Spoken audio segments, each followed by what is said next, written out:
está aquí uno de los socios más antiguos de Hablando de Ciencia. Lo comentaba con él que lleva desde que empezó la plataforma en el año 2011. Y se dice que es el único que publica en la web, aunque sea para actualizar lo de lo mejor de la semana. Es nada más y nada menos que Daniel Martín Reina, físico, en la actualidad investigador de la Universidad de Sevilla, la madre estrella de Guillaume de Gentil. Muchas gracias. Hoy vamos a hablar de una expedición científica tan valiente como poco afortunada. Una expedición que debería haber durado 2 años y se alargó más de 11. Una expedición que aspiraba a medir el tránsito de Venus, pero que fracasó en su objetivo no una, sino 2 veces. Y cuyo protagonista, Guillaume Le Gentil, estuvo a punto de morir en varias ocasiones. La última de ellas cuando regresó a casa y se encontró lo que le esperaba. Luego lo entenderéis. Todo empezó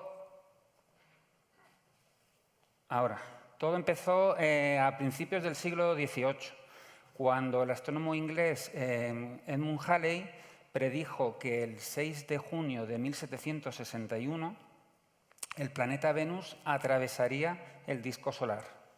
Esto es lo que se llama el tránsito de Venus, un evento astronómico poco frecuente que se produce 2 veces seguidas en 8 años y luego hay que esperar más de un siglo para el siguiente. Es decir, la secuencia sería 1761, 1769 y luego ya 1874, mucho más tarde. Digamos que el motivo de este ciclo es que las trayectorias de Venus y de la Tierra alrededor del Sol tienen diferentes inclinaciones. Y cuando Venus parece interponerse entre el Sol y nosotros, realmente la mayoría de las veces pasa justo por encima o por debajo del plano terrestre de la órbita. El tránsito de Venus era importante porque podía hacer realidad un sueño de los astrónomos, que era conocer el tamaño del sistema solar.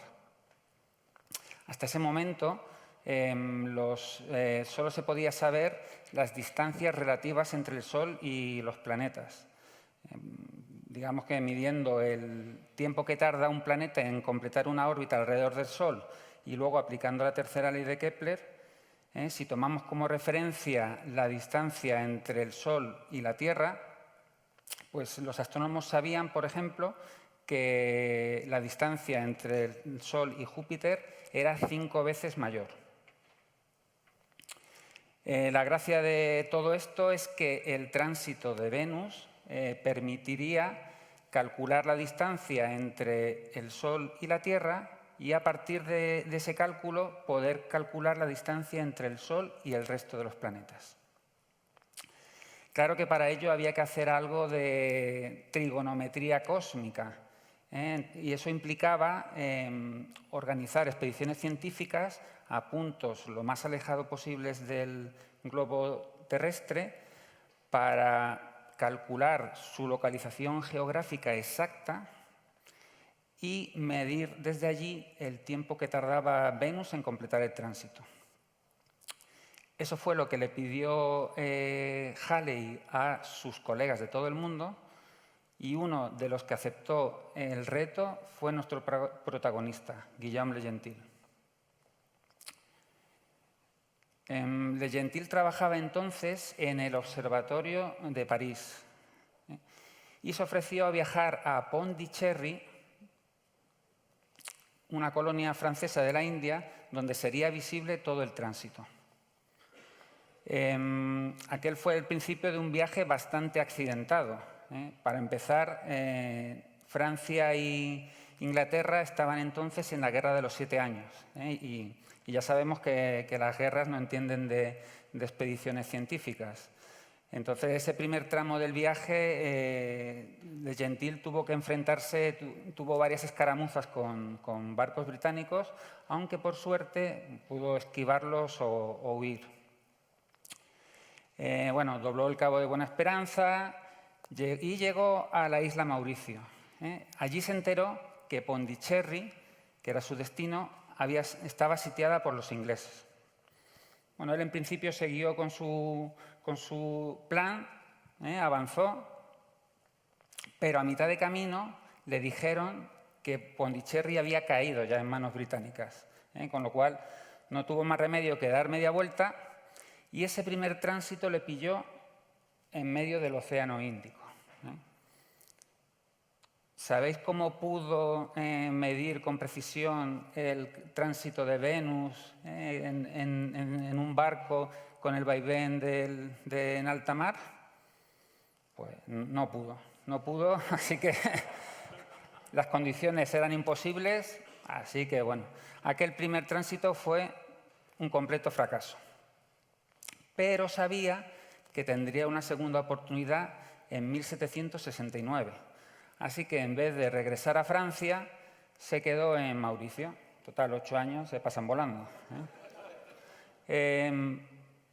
Y esta vez decidió que el lugar adecuado para hacer esas observaciones del segundo tránsito pues iba a ser Manila. Bueno, ¿por qué no? Total, que fue a Manila. Esta vez es verdad que la jugada no le salió demasiado bien, porque al poco de llegar allí, después de este larguísimo viaje, resulta que le llega una carta de la Academia Francesa pidiéndole que abandone Manila y se dirija a Pondicherry, porque los franceses habían liberado ya esa ciudad. Bueno, él obedeció sin rechistar, se fue a Pondicherry y llegó a principios de 1768. Ahora sí, tenía un año por delante, pudo elegir una ubicación para su observatorio. Es ese edificio al lado de la bandera, que era un polvorín en ruinas que habían destruido los ingleses. Construyó su observatorio y se preparó para el tránsito. Estamos ya el 4 de junio de 1769. Bueno, este señor llevaba más de 9 años fuera de su casa. Había recorrido decenas de miles de kilómetros por los océanos de medio mundo. Y durante el último mes en Pondicherry se había levantado todas las mañanas sin ver una nube en el horizonte. ¿Qué os creéis que vio cuando se asomó por la ventana del observatorio aquella madrugada? Cubierto de nubes. Bueno, todavía quedaban unas horas para el amanecer, así que el tiempo podía cambiar. Y efectivamente cambió, para peor. Bueno, la tormenta duró poco, pero las nubes se quedaron allí y la verdad que el tránsito terminó sin que él pudiese ver absolutamente nada. Bueno, la burla del destino se completó cuando media hora más tarde de terminar el tránsito salió el sol. Tal cual. En fin. Y este solo fue el principio de sus penalidades, porque luego casi muere de disentería en Pondicherry.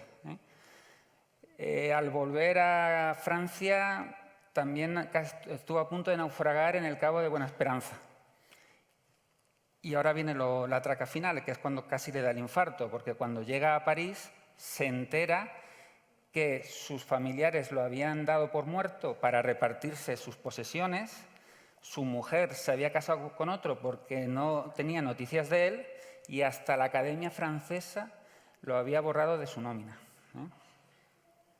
Casi nada. Bueno, a pesar de todo, se puede decir que esta historia tuvo un final feliz, porque bueno, llegó a un acuerdo con sus avariciosos herederos, recuperó su puesto en la Academia Francesa y se casó con una vieja amiga con la que tuvo un hijo.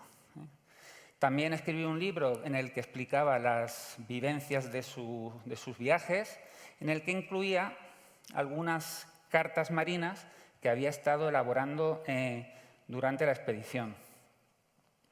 Y bueno, aunque al final él no pudo aportar su granito de arena a calcular el tamaño del sistema solar, por lo menos su nombre hoy ha pasado a la posteridad por ser uno de los valientes que se jugó la vida por medir el tránsito de Venus.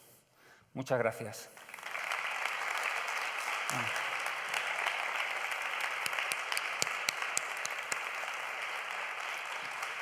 Gracias.